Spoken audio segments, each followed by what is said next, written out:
Sejam bem-vindas, sejam bem-vindos a mais uma aula do nosso curso de Introdução à Programação para Geoprocessamento. Vamos agora falar um pouco sobre o conteúdo da nossa disciplina. A unidade 1 do nosso curso contempla Fundamentos de Programação 1. Na unidade 1, nós faremos uma introdução à programação para geoprocessamento, onde nós discutiremos brevemente, claro, o que seria a programação para geoprocessamento, se vale a pena utilizar, por que utilizar alguma linguagem de programação e não os programas como o QGIS, o ArcGIS, o ArcMap, qual é a vantagem, qual é a desvantagem de utilizar a linguagem de programação para nossas tarefas do geoprocessamento. E vamos começar a trabalhar os fundamentos de programação. Os objetivos dessa unidade são entender os conceitos básicos de programação no contexto da análise de dados e do geoprocessamento e conhecer algumas das principais bibliotecas da linguagem Python para manipulação de dados e para geoprocessamento. É claro que o Python é um ecossistema muito grande, tem muitas bibliotecas, muitas aplicações. Nós aqui vamos ver algumas das que são as mais comumente utilizadas. Claro que para tudo que eu vou mostrar aqui vão ter várias outras bibliotecas alternativas. E por fim, temos o objetivo de conhecer os tipos básicos de dados e as principais estruturas de dados em Python. Já na unidade 2 do nosso curso, faremos uma continuidade do estudo dos fundamentos de programação.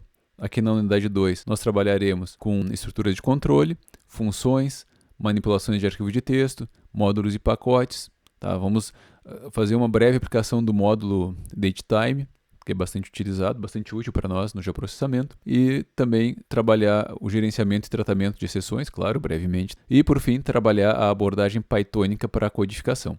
Os objetivos da unidade 2 são entender as estruturas de controle e os conceitos de funções, módulos e pacotes, e conhecer ferramentas de manipulação de arquivos e de manipulação de dados do tipo datetime, além de entender o gerenciamento e o tratamento de exceções. Na unidade 3, partimos para o estudo da biblioteca Pandas, para manipulação de dados alfanuméricos. Nessa unidade, os objetivos são entender os principais conceitos acerca da análise e da manipulação de dados utilizando Python e conhecer as funcionalidades da biblioteca Pandas para manipulação desses dados. Partindo para a unidade 4, então, trabalharemos aí sim com dados espaciais no contexto das bibliotecas Shapely e Fiona. Essas duas bibliotecas, juntamente com a biblioteca Pandas, são a base para a biblioteca GeoPandas, que nós vamos ver na unidade 5, tá? E elas são bastante importantes nesse contexto do geoprocessamento. Basicamente, os nossos objetivos são entender os conceitos básicos sobre os dados espaciais nesse contexto do geoprocessamento no Python, e conhecer as funcionalidades para a criação, leitura e manipulação de geometrias das bibliotecas Shapely e Fiona. Na unidade 5, nós trabalharemos a biblioteca GeoPandas, que é muito utilizada, e aqui nós fazemos um parênteses, vamos trabalhar apenas com dados do tipo vetorial. Nós não trabalharemos aqui na disciplina com dados do tipo matricial ou raster, porque daí nós precisaríamos de mais tempo. Ou veríamos rapidamente muitas bibliotecas e muitas ferramentas, e o que eu penso que num primeiro momento, muitas pessoas não tiveram ainda contato com programação, então não seria muito produtivo nós passarmos cada semana vendo uma quantidade imensa de bibliotecas. Acredito que seja melhor vermos menos bibliotecas, menos funções, menos aplicações, mas de uma maneira um pouco mais abrangente, com mais exercícios. Então, a GeoPandas é a principal biblioteca para trabalhar com dados vetoriais no Python. Nossos objetivos na unidade 5 são entender como funcionam as operações espaciais no contexto da biblioteca GeoPandas e conhecer as principais estruturas de operações espaciais nessa biblioteca e, claro, aplicá-las a vários conjuntos de dados. Chegamos então na unidade 6, a última unidade do nosso curso, visualização de dados geoespaciais.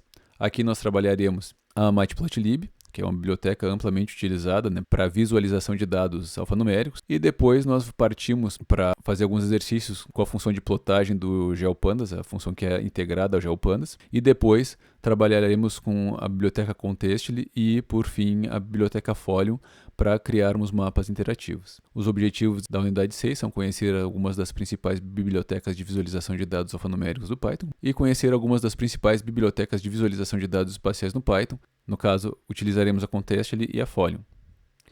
E, por fim, entender como gerar visualizações estáticas e visualizações interativas utilizando essas bibliotecas, então.